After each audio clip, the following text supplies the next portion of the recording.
Opa! E aí, pessoal, beleza? Bem-vindos aí a mais um vídeo do canal Errances, um canal dedicado à literatura, política e psicanálise.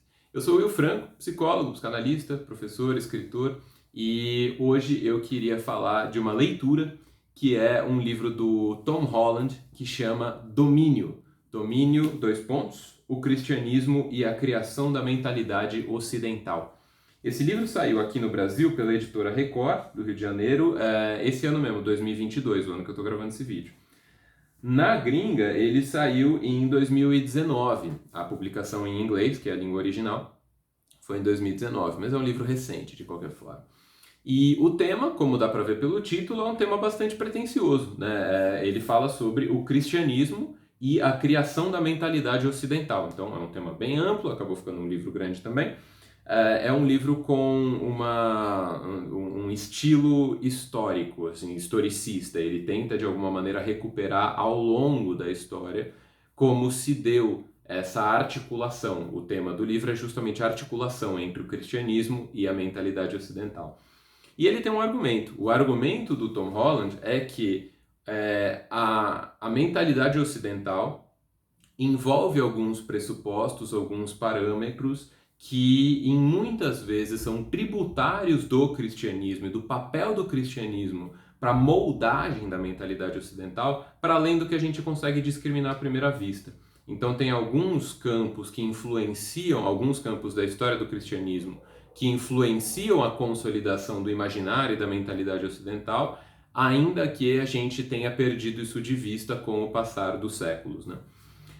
Ele traz alguns exemplos que são bastante contundentes em relação a isso, um deles que eu mesmo não sabia, que eu achei bem interessante de aprender. Ele vai mostrando como a separação entre a religião e os demais campos dos costumes e da vida pública, essa separação veio em virtude de uma crise na relação entre as instituições do catolicismo e as demais instituições das comunidades e povos vivendo ali no território europeu num dado momento, né, século XIII, por ali.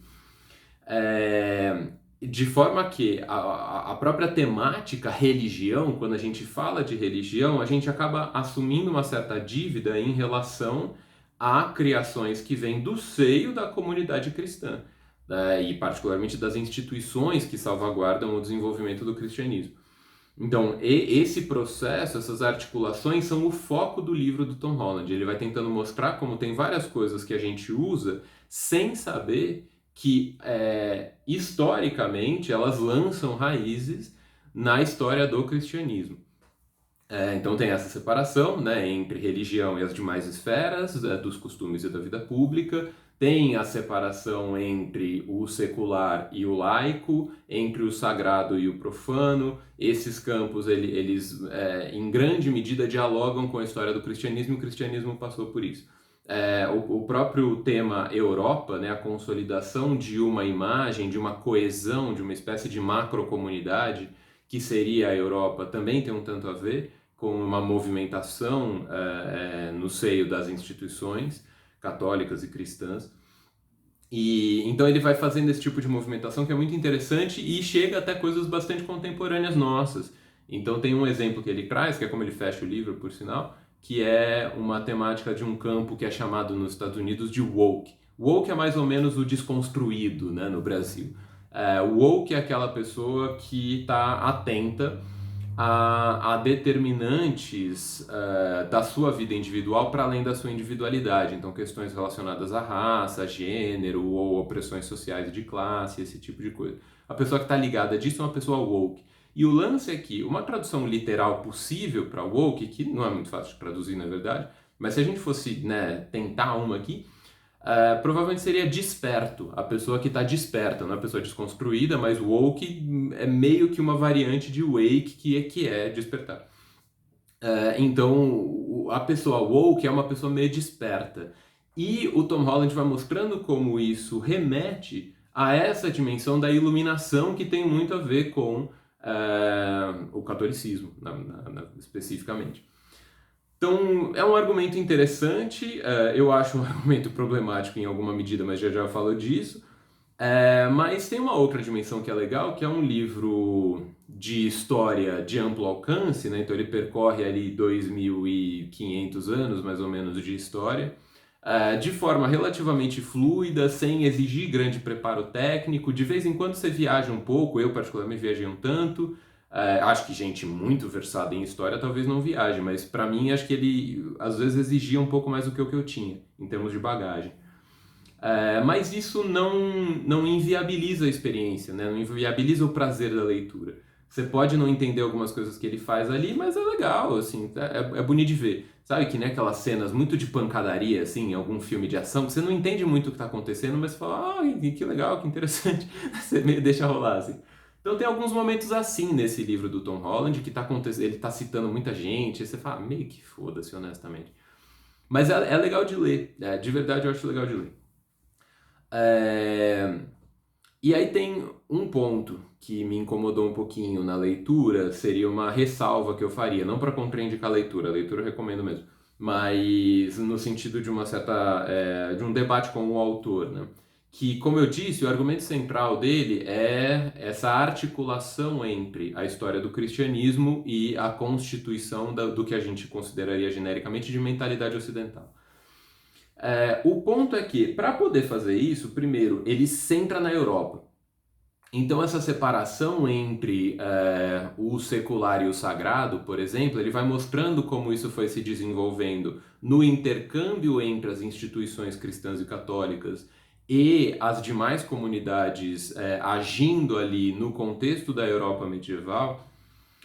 Só que no que ele centra aí, ele tira de vista, tanto do leitor quanto de si próprio, talvez, outros agentes humanos que talvez tenham também chegado a elementos que interagem com isso. E aí a gente teria o cristianismo, a mentalidade ocidental em curso e um terceiro, e um quarto e um quinto fator, que poderia ser o hinduísmo, poderia ser a China, poderia ser as culturas do norte da África, poderia ser o Islã.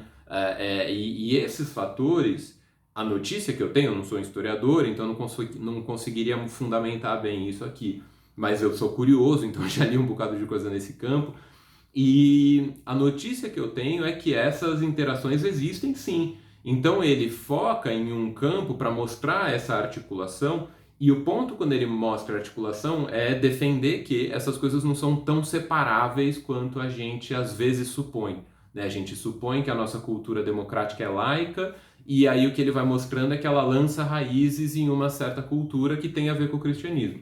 E digo eu, pois muito que bem, isso primeiro não pode desprestigiar outras comunidades que interagiram com a Europa e com o catolicismo e que também põem ali a tua colher naquela mesma sopa.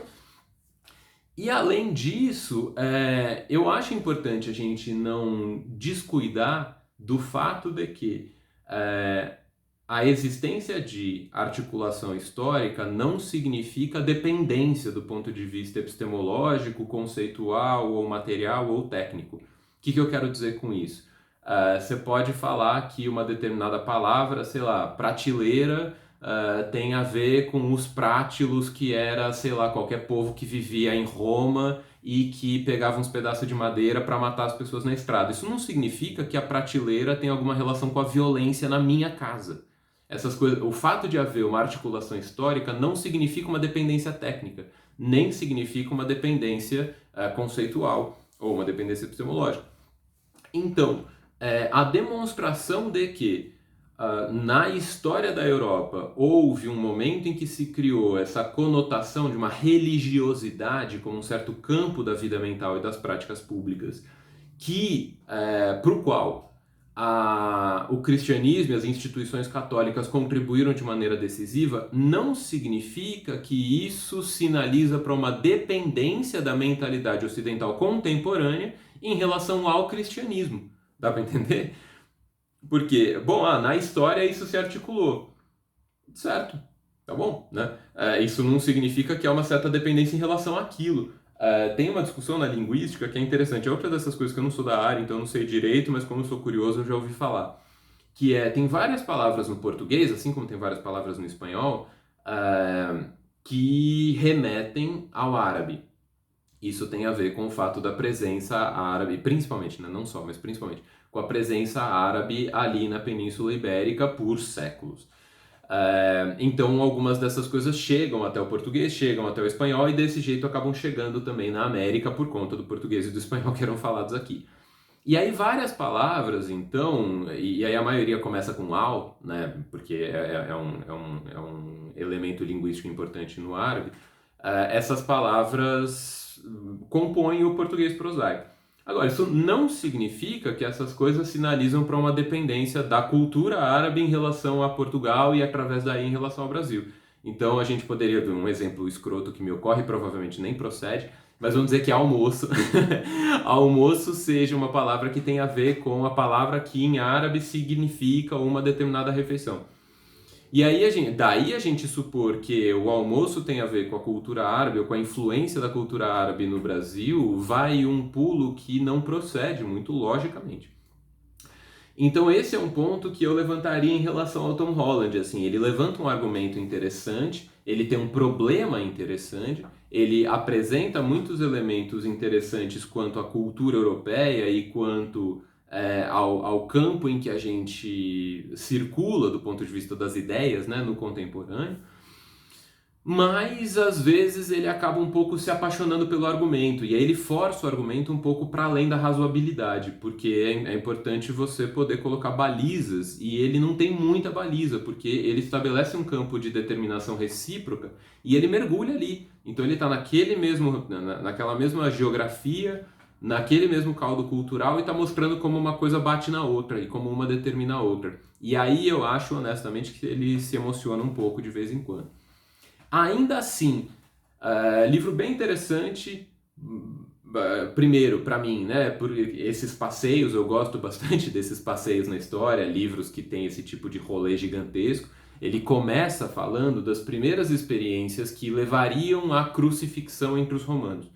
Então ele começa com umas práticas ali na Grécia Antiga, e que tinha a ver justamente com uma treta entre a Grécia e a Pérsia, onde eles prendiam gente em tábua, tipo, pregava o maluco na tábua, assim, isso como um jeito de punição, né?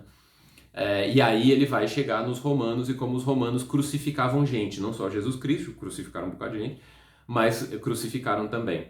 E o lugar que isso tinha na comunidade daquela época. E aí ele vai pingando, aí ele pula Jesus Cristo, é curioso, não tem um capítulo dedicado a Cristo num livro que tem como tema central o cristianismo. Ele pula Cristo e aí ele fala bastante de Paulo, que é o cara que criou a igreja, dizem, né? Que fundou a igreja católica e tal.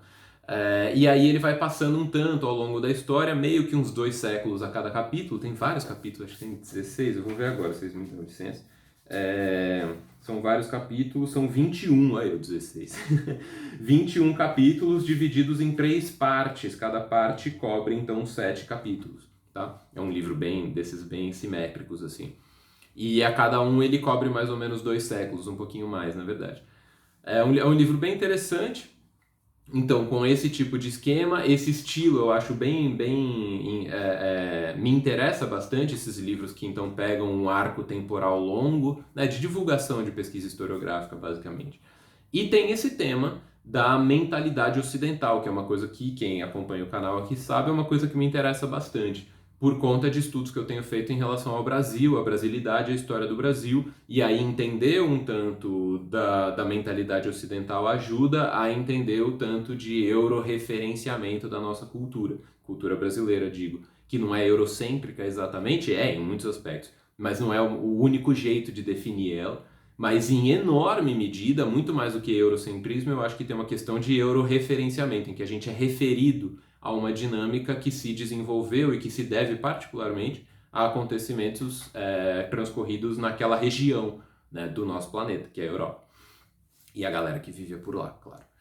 Então esses temas me interessam bastante, por conta disso eu cheguei nesse livro. Como eu disse, eu acho que ele opera de um jeito que traz alguma reserva da minha parte quanto ao trampo conceitual, analítico que ele está fazendo ali, porque eu acho que ele fecha muito o escopo. Eu gosto de livros abertos porque eu acho justamente que eles abrem para essas outras interlocuções. O Tom Holland, apesar do tema ser do tamanho do mundo, ele fechou na Europa. E aí, nesse sentido, eu acho que ele acaba limitado pela estrutura do argumento dele. O que, como eu disse, não tira o valor da leitura como experiência, né? Uma leitura fluida, o cara tem lá a erudição dele, o tema é um tema relevante, então mesmo que você não compre, eu recomendo que você nunca compre por atacado o argumento do autor. Então, nesse caso particularmente, recomendo que não se compre o argumento do autor no atacado, mas tem uma série de proposições, provocações que eu acho muito interessantes. Então, é isso. Queria trazer um último elemento que eu acho interessante desse livro, principalmente pelo tempo que a gente está vivendo aqui no Brasil. Estou gravando esse vídeo em outubro de 2022 e tem toda uma tensão em torno das eleições presidenciais. E tem uma coisa que aparece ali que eu acho muito curiosa, que é o tempo inteiro o povo tá esperando o fim do mundo, assim. Então, no Império Romano tinha uma percepção de que estava tudo para acabar. Paulo, né, enfim, São Paulo, ele também falava em muitas cartas dele que estava chegando o fim dos tempos e que então as pessoas tinham que se organizar. Alguns séculos depois, ali, né, século V, século VI, também tinha uma sensação de dissolução, porque tinha a dissolução do Império Romano, tinha uma cisão no cerne da comunidade cristã, e aí tinha uma sensação de que era o fim dos tempos. No final do primeiro milênio também tinha essa sensação.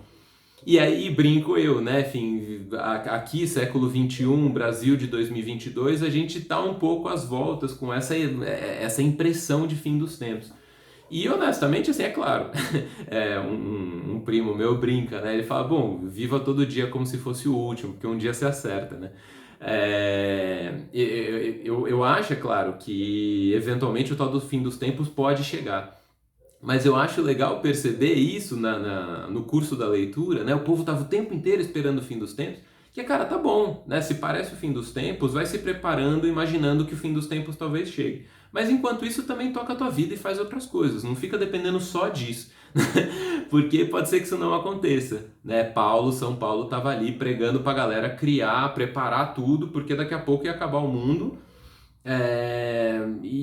Bom, não acabou ainda, já faz um bocado de tempo, né? Então, e agora também dá uma sensação, né? Apocalipse climático, civil, cidadão, de soberania nacional e blá blá blá. Mas, cara, toca a vida, porque pode ser que o mundo não acabe. Isso não significa se desimplicar em relação à urgência dos tempos, mas se desprender um pouco dessa ideia de que tá tudo acabando e não sei o quê. Pode ser que acabe, mas pode ser que não também. Então eu acho interessante esse elemento da leitura, queria compartilhar com vocês. Então fica a dica aí, Domínio, de Tom Holland, publicado no Brasil pela Record. E, bom, qualquer coisa, comentem aí, a gente vai se falando e em breve tem mais vídeo no Errances. Valeu? Abraço, gente. Até!